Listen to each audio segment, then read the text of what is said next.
दोस्तों, इस साल हीट वेव अप्रैल महीने में ही शुरू हो गया। मौसम विभाग ने हीट वेव का अलर्ट जारी कर दिया है। मौसम विभाग का यह भी अनुमान है कि लगभग कई राज्यों जैसे गुजरात, राजस्थान, महाराष्ट्र और यूपी में 20 दिनों तक लू चलेगी। आइए इस वीडियो में हम हीट वेव क्या होता है इसके बारे में समझने की कोशिश करते हैं।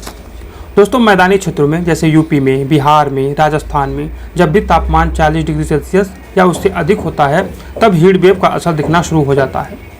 दोस्तों, मौसम विभाग के अनुसार जब कभी भी मैदानी इलाकों का तापमान 40 डिग्री सेल्सियस और तटीय क्षेत्रों में जब तापमान 37 डिग्री सेल्सियस और पहाड़ी इलाकों में जब तापमान 30 डिग्री सेल्सियस तक पहुंच जाता है तब लू या फिर कहें हीट वेव चलना शुरू हो जाता है।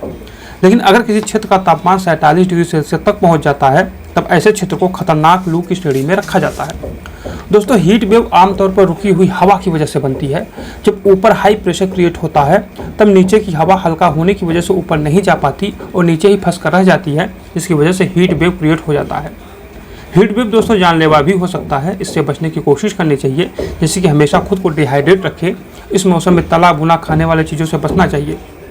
ग्लोबल वार्मिंग हीट इफेक्ट के प्राथमिक कारणों में से एक है। जैसे कि जीवाश्म ईंधन जलाने से गर्मी बढ़ रही है, औद्योगिक गतिविधियों की वजह से पृथ्वी के तापमान में बढ़ोतरी हो रही है, वनों की कटाई भी एक बहुत बड़ी समस्या है।